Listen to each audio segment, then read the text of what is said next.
Let's start with the facts of the case.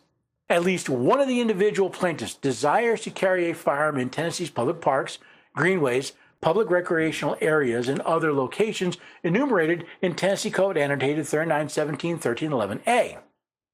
At least one of the individual plaintiffs in the past has carried a handgun in places covered by Tennessee Code Annotated 3917-1311A.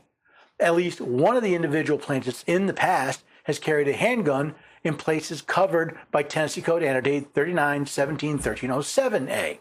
There are two statutes in the Tennessee Code Annotated that are a question in this case.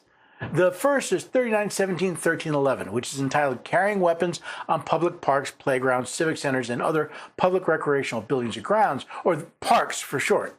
And it reads, "It is an offense for any person to possess or carry, whether openly or concealed, with the intent to go armed, any weapon prohibited by 3917-1302A, not used solely for instructional, display, or sanctioned ceremonial purposes, in or on the grounds of any public park, playground, civic center, or other building facility, area, or property owned, used, or operated by any municipal, county, or state government, or instrumentality thereof for recreational purposes." There are many problems with this statute. First, the intent to go armed. Why would someone be carrying an arm if they didn't intend to go armed? Could someone simply say, "Oops, I didn't mean to carry a firearm"? The second is why a statute to prohibit the carrying of prohibited weapons only in certain locations.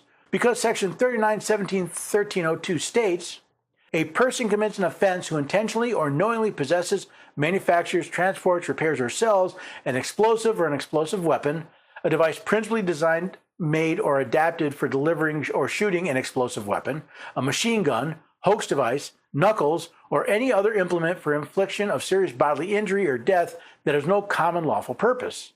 Now, at first glance, it appears that the prohibited weapons do not include firearms that have a common lawful purpose. However, as I understand it, the park statute has been used to charge people for carrying otherwise lawful weapons in parks and public buildings. The third problem, and the one that the court focused on, is the fact that the law effectively claims that public areas are not subject to the constitutions of either the United States or Tennessee. TCA 3917-1307 is an even worse violation. A person commits an offense who carries with the intent to go armed a firearm or club.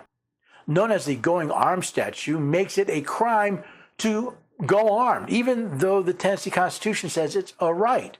Article 1, Section 26 reads that citizens of this state have the right to keep and bear arms for their common defense, but the legislature shall have power by law to regulate the wearing of arms with a view to prevent crime. How did the legislature square this circle? The Constitution of Tennessee says you have a right to keep and bear arms, but the legislature can regulate the wearing of arms to prevent crime. The legislature decided to regulate the wearing of firearms to prevent crime by making it a crime to carry a firearm or club. This is one of the reasons why I say Tennessee does not have constitutional carry, because carrying a firearm is a crime to which the Tennessee legislature has provided certain exceptions in subsection 1307. It is an exception to the application of subsection A that a person is carrying, whether openly or concealed, a handgun, and the person lawfully possesses the handgun, and the person is in a place where the person is lawfully present.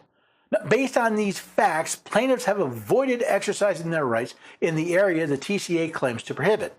And not because they believe the statutes are valid, but to avoid being detained, issued a citation, or potentially arrested. They filed this suit to be relieved of the restrictions on their rights.